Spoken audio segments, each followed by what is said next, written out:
All right. So Ian Becht created this introductory, this welcome note, and said a couple things about himself. And in the middle of it, he writes, "I always feel like I am doing it wrong." And what I'm going to do after I read a little bit of Ian's intro message is ask a bunch of you, Gabby, Max, Dave, Erica, Lainey, Lily, a bunch of you, to respond to this question as a kind of a general piece of advice to ModPo people. Again, he writes, "I always feel like I'm doing it wrong." Okay, Ian Becht. Hello, everybody. He realizes he's not alone in the, quote, personally and professionally English engaged, English as in English literature engaged, but poetically challenged club. In other words, I do English, I do lit, but poetry is hard for me. I have a BA in literature several decades ago, have always been a voracious reader of fiction and nonfiction, and currently Ian's job is to teach academic writing, speaking, and linguistics at an English medium, meaning English language university in China. So Ian is in China teaching English. Yet I have often felt that I am an impatient reader. When I encounter a poem, I always feel like I am doing it wrong. It's a bit like my experience with meditation early on. These days, I don't beat myself up if I realize I'd been planning my next vacation after a 20-minute sit. I love week 1. I love week 2. Al, the TAs, and everybody serve as role models and guides. Happy to report I see an immediate parallel with my job. A large undercurrent of what I do is to get these kids to read and actively listen to texts in a critically and creatively engaged manner. I can already see that this course will be a masterclass in that. So what I'd like for you folks to do is to respond with wisdom, advice to Ian and everybody else who feels that when they encounter a poem that somehow they're always doing it wrong. All right, so we're going to start with Gabby, then Max, Dave, Erica, Lainey, and Lily. And then we'll do final words. Gabby, what would you say to Ian briefly? What wisdom do you have? I would say you have to see what sticks. So I usually try to go, even if it's a sound, like what does this sound like? How does it feel in my mouth? How does it feel when I'm reading it? What does it do for me? If that doesn't give you anything, like what do I think of? What do I find in the lines? What surprises me? What doesn't? It's really a game of like, what's catching my attention and what isn't. And when something catches your attention, all you have to do really, and it's a harder question than it seems, is ask yourself, why did this catch my attention? Love it. Thank you. Great advice. Max, can you focus on this question of what's wrong, doing it wrong in interpreting a poem or reading a poem or encountering a poem? I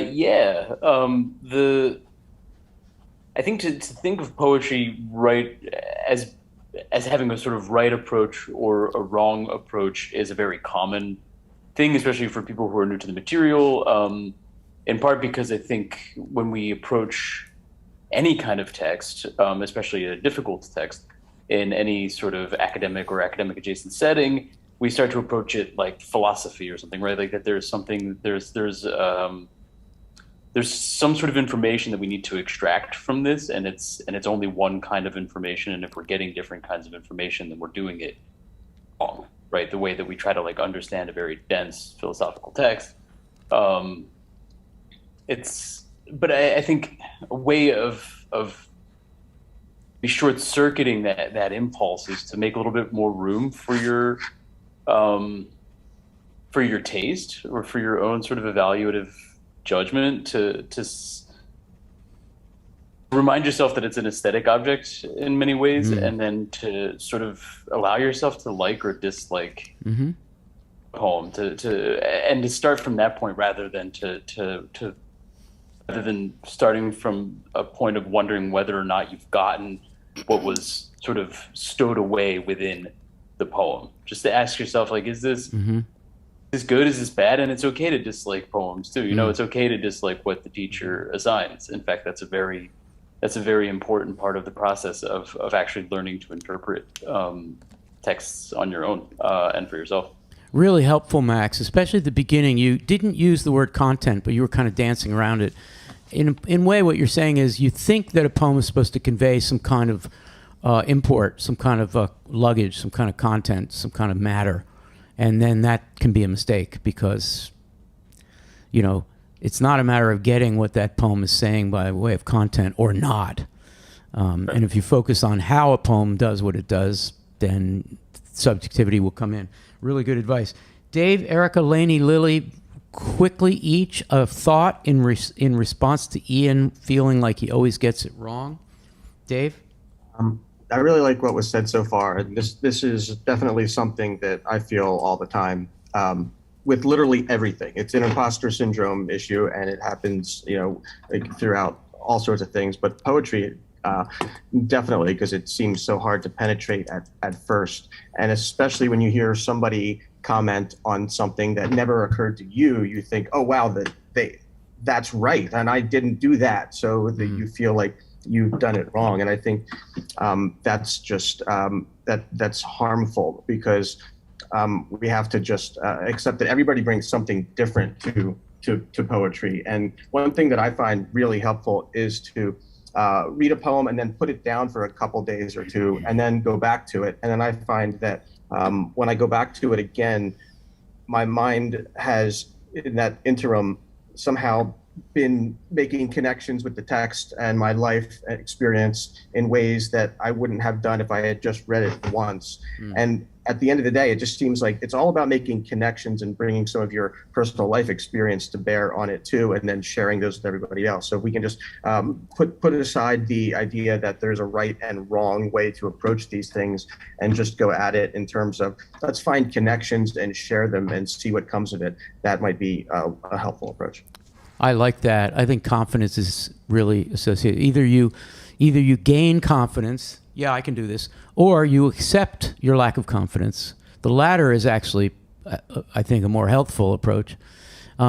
Disorientation is something we have to get used to. We're constantly disoriented by our world. We have to adapt to that disorientation and just plow forward. Have to get up in the morning, put your feet on the ground. To go forward. Okay, cool. Erica, Lainey, Lily, lightning round. Quick response to this question. Erica first. I also often struggle in the ways that Dave was saying, being a fellow imposter syndrome person. A couple of strategies that I use all the time: read poems out loud. Do what's called making a movie of the mind. It's a term that comes from Peter Elbow. So as you are reading a poem, I like to write down what I'm seeing in my head and then come back to that later. And it often helps me figure out how to at least find my way into a poem if I'm really struggling. So those are 2 tips. It's also a great way to write. Mm-hmm. That's why Peter Elbow is referring to it. Yeah, that's really cool. Lainey? I love what's been said so far. And I'll just add, echoing, you can't do it wrong. It's not an equation. There's not one right answer. But don't you want an A for the class? I mean, you can't do it wrong, really. No, you can't do it wrong. Sorry, that was a Charles Bernstein thing, you know, that kind of ridiculous irony. And you are an ingredient in the poem, or you are the poem. So even if you come to a poem with no context whatsoever, you have no idea what the title means, you know nothing, your initial first encounter with the poem is so important. It only happens one time. And you can always add and gain context and come back to the poem, but your unique immediate experience and noticing what happens, that's important. Ian used the phrase, comparing to meditation. I don't beat myself up in meditation anymore. Well, good. Don't beat yourself up anymore when you come to a poem and you feel like you're banging your head, because as you're hearing, it happens to all of us. But the overlaying of judgment doesn't help. Instead, what I recommend is come back. It's a relationship. My relationship with a poem, it's lasted 30 years so far. I'm going to keep reading this Niederker poem, you know, however many years I'm alive. So it's a relationship. If I have one conversation with a person and it doesn't go well, I don't think I'm wrong. I can never talk to that person again. It's you come back, and when you come back, It's a different day. You're in a different mood. You've read something else. You've talked to another person. So the poem on the page doesn't change, but we change in our ability. One day I might pick up a book and it's impenetrable. It's almost like it's written in a language I don't read.